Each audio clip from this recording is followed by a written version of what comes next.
Assalamualaikum warahmatullahi wabarakatuh. Alhamdulillahirrahmanirrahim. Wassalatu wassalamu ala asrofil anbiya'i wal mursalin Sayyidina Muhammadin wa ala alihi wa sahbihi ajmain amma ba'du. Pertama-tama, marilah kita panjatkan puji syukur kehadirat Allah Subhanahu wa taala yang telah melimpahkan rahmat dan hidayahnya kepada kita semua hingga sampai hari ini. Alhamdulillah wa syukurlah kita masih diberikan kenikmatan yang sangat luar biasa oleh Allah Subhanahu wa taala. Pertama-tama, saya ingin menanyakan kabar teman-teman dulu nih. Apa kabar teman-teman semua? Semoga dimanapun kalian berada, kalian selalu sehat selalu, panjang umur, dan selalu dalam lindungan Allah.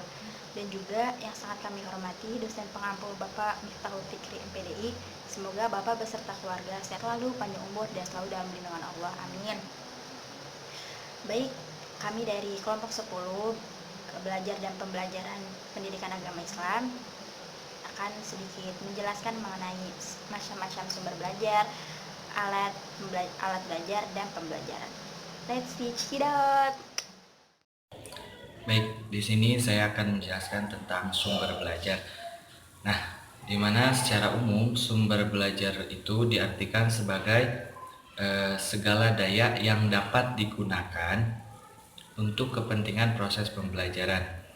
Nah, selain itu, para ahli juga mengartikan sumber belajar ini dengan beberapa pengertian. Yang pertama ada dari Ahmad Rohani dan Abu Ahmadi yang mengartikan sumber belajar adalah guru dan bahan-bahan pelajaran berupa buku bacaan atau yang semacamnya. Kemudian Abdul Majid mengartikan sumber belajar merupakan informasi yang disajikan dan disimpan dalam berbagai bentuk media yang kemudian dapat membantu proses pembelajaran. Kemudian dari Wina Sanjaya, beliau mengartikan bahwa sumber belajar adalah segala sesuatu yang dimanfaatkan siswa untuk mencapai tujuan pembelajaran.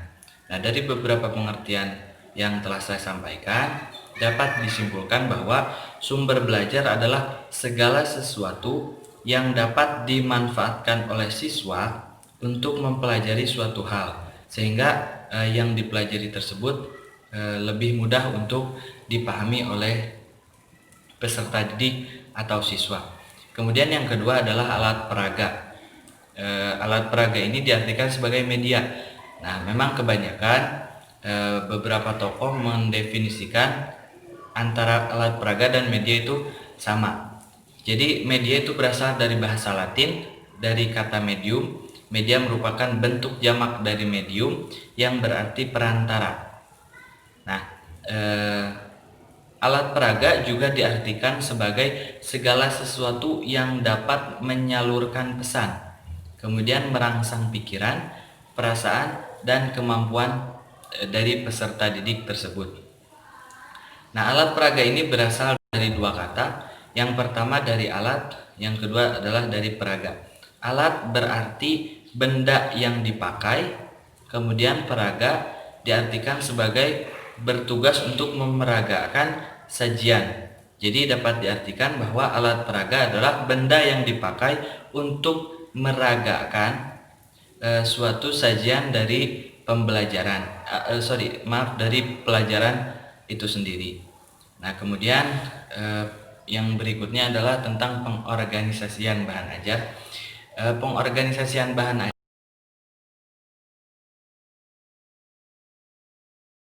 oleh seorang guru. Artinya, pengorganisasian ini bertujuan untuk memudahkan guru tersebut menyampaikan suatu materi yang kemudian si muridnya pun menjadi mudah untuk memahami materi. Selain itu, pengorganisasian juga berfungsi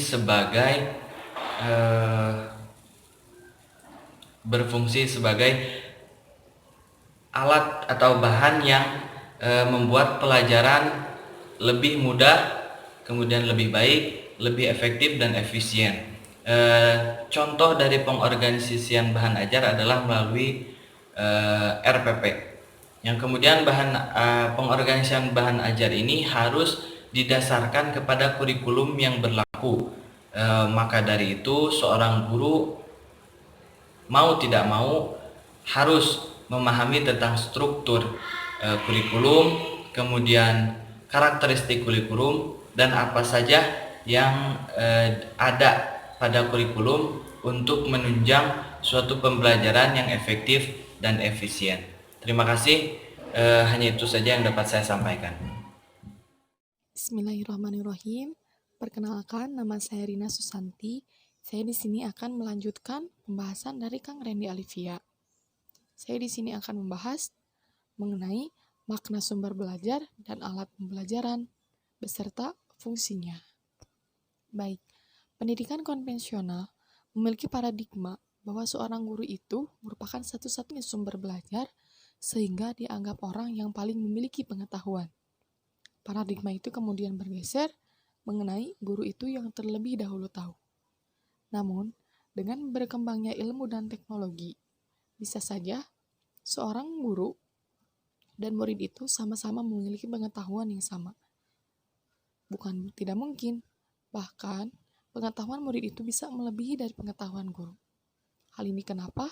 Hal ini diakibatkan karena berkembangnya media informasi di sekitar kita, sehingga guru bukan satu-satunya lagi sumber belajar, melainkan guru memiliki fungsi yang lebih luas sekarang ini, yang sebagai penyedia fasilitas sumber belajar atau penyedia fasilitas belajar agar siswa mau belajar.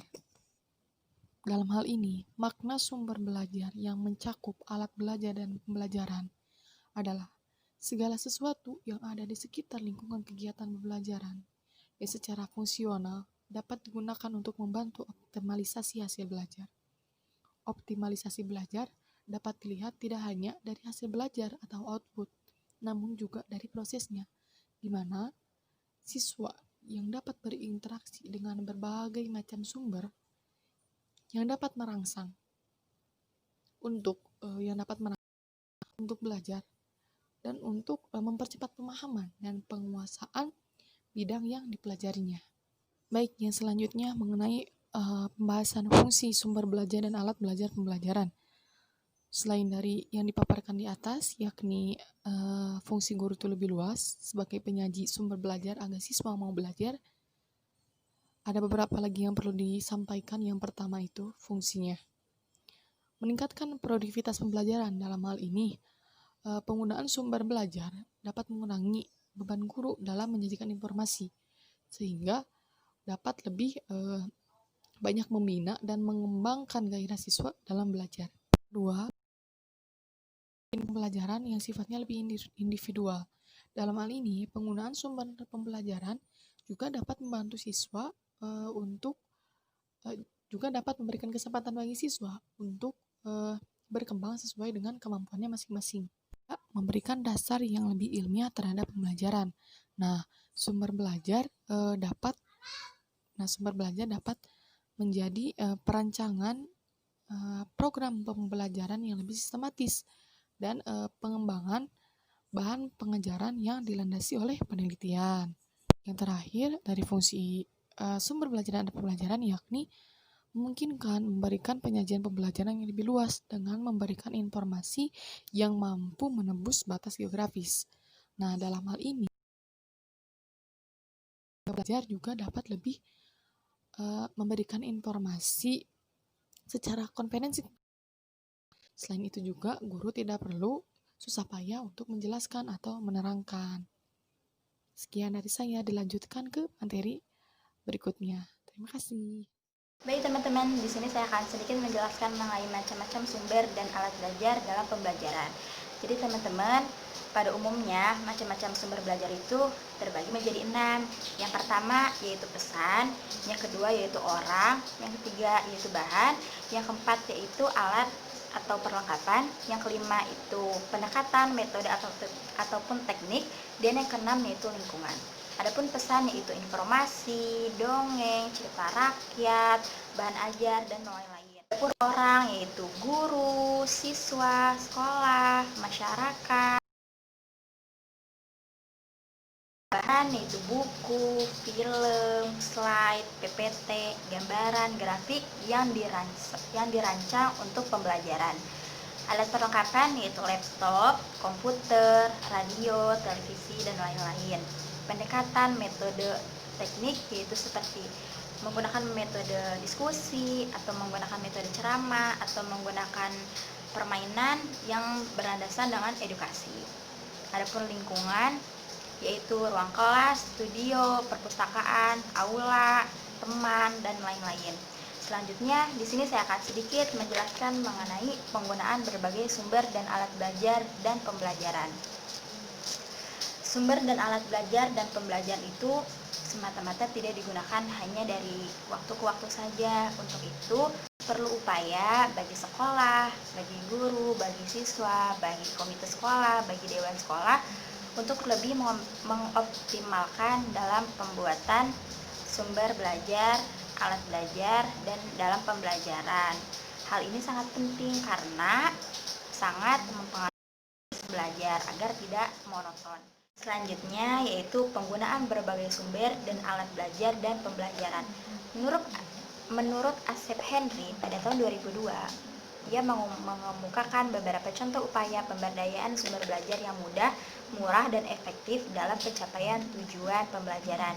Di antaranya yaitu yang pertama ada barang bekas seperti bekas korek api, bekas kotak, bekas bungkus rokok, dan sebagainya dapat dimanfaatkan dalam proses pembelajaran. Yang kedua yaitu realitas atau sekolah, rumah, ataupun pemukiman.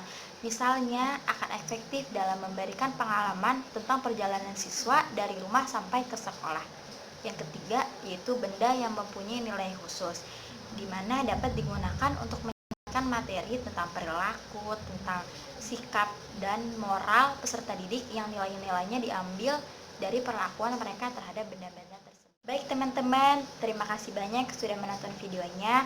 Mohon maaf apabila dari kami banyak kekurangan dan salah kata. Wabillahi taufiq wal hidayah. Wassalamualaikum warahmatullahi wabarakatuh.